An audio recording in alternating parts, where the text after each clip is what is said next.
Hi everyone, this is Yana and I'm excited to share a card making video today using a couple of my favorite supplies. The project I'm showing in this video was inspired by a travel photo. I often draw inspiration for my cards from the world around me, and I quickly become inspired by something like a color combination I see in a magazine or in somebody's home.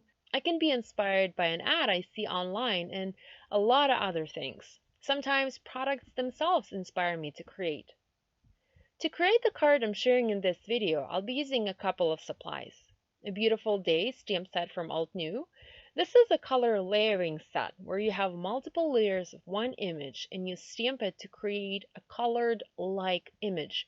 However, a few images here are just outline images that can be colored the usual way. Here are the two flowers created using this stamp set side by side.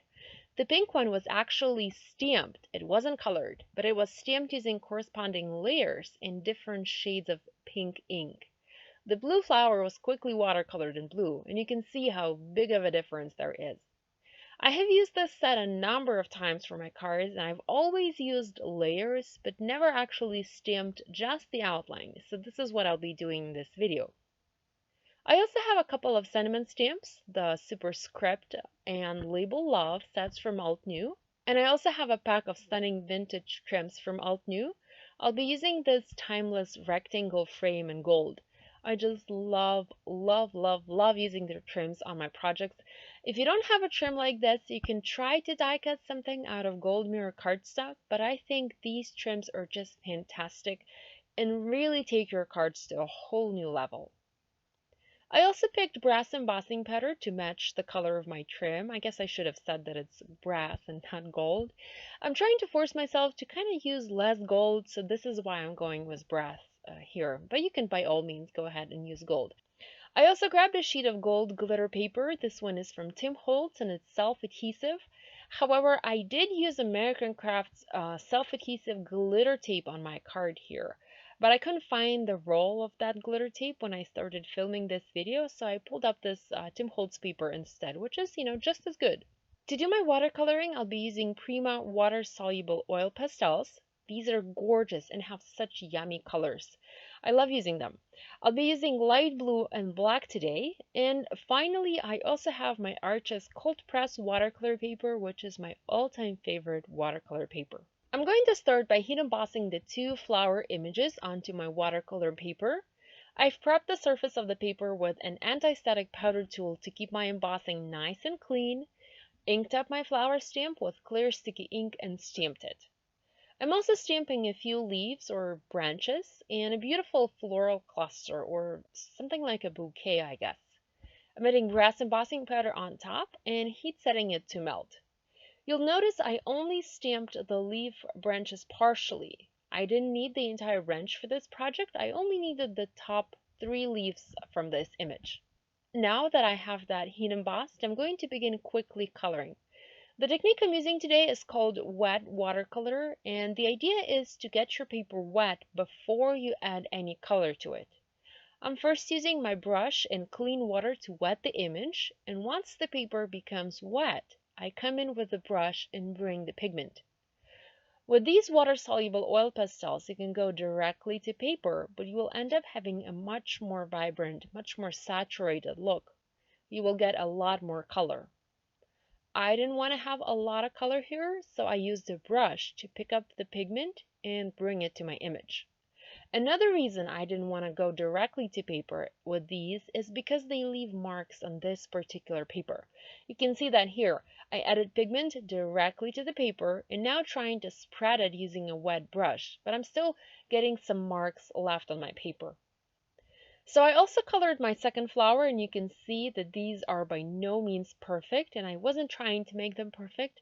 I also didn't want to spend a lot of time coloring these, so I only did some basic watercoloring here. For the leaves, I selected black color. I added water to the paper and just barely touched the paper with my brush that had already picked up some pigment to let the pigment flow and spread onto the image. You can also see that I'm going outside the heat embossed lines here. All of these images will be cut out later, and I will be cutting them right up to the edge, so that doesn't really matter if the color goes outside the lines or stays inside. Truth be told, this is probably my most favorite form of watercolor. I wet the paper, I drop the pigment, and I watch the magic happen. I never get tired of this. It's just fascinating how that color moves on the paper. While my images are drying, and I didn't want to use my heat tool this time, I started working on the sentiment. I used VersaFine Onyx Black ink to stamp the gorgeous hello from the superscript stamp set from Altenew, and also to heat emboss a love you label using the same brass embossing powder I used for the outlines of my images. I usually stamp label images like this one using ink, but I wanted to have additional texture on this project, so this is why I decided to heat emboss it. Once it was done, I cut it out with my scissors and used a matching die for the big hello to die cut that out on my Artisan Explorer machine. Now that my watercolored images were dry, I started cutting them out and decided I needed to add more color or more highlights to one of the flowers. This time I applied color with the same brush but over dry paper, and you can see how much more intense the color ended up being on those folds of the petals. It just added a nice touch to my flowers, I think. Once I had all of the images cut out, I used the same stamps and white pigment ink and stamped a large flower, a leafy branch, and a little bouquet in white onto a panel of Audrey blue cardstock from Simon Says Stamp. You can leave this panel as is, but I wanted to add some, I don't know, distraction or texture to the background, so this is why I stamped those in white. I really love stamping images in white ink over colored cardstock for that nice and soft look. All we have to do now is assemble our card. I'm using foam adhesive squares to adhere one of the flowers on top of the frame, then adding the second flower behind the frame, so basically sandwiching the gold frame in between the flowers.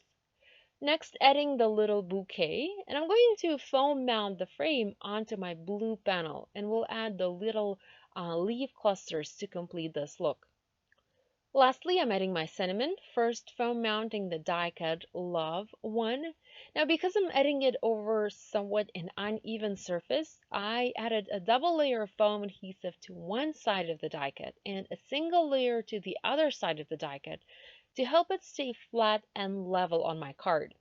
I'm using grid lines off my cutting mat to make sure I adhere the sentiment straight. I did not want it going at an angle here. I also foam mounted the Love You sentiment and added a couple of clear droplets from Pretty Pink Posh. I didn't adhere them at this point, I only planned how I wanted those placed. I'm trimming a strip of gold glitter paper and adding it to the right side of my card base. I love that this paper is self-adhesive and this glitter also doesn't come off, so no mess on my desk. Yay for that! Okay, using my Grand Tape Runner and adhering my panel onto my card base, I'm going to use Multi-Matte Medium to adhere the little droplets and finish making this project. So this is it for today. I hope you enjoyed watching this video and feel inspired to create. Be sure to look around you and try to find something inspirational today. Maybe an ad in a magazine, a beautiful photo on Pinterest, or just, a fun color combination to try. If you like this card idea in this video, please give it a thumbs up, drop me a comment, I love hearing from you, and maybe share this video with a crafty friend. I have lots more card ideas on my YouTube channel, feel free to check them out for additional inspiration. Thanks so much for watching, I'll see you next time. Bye!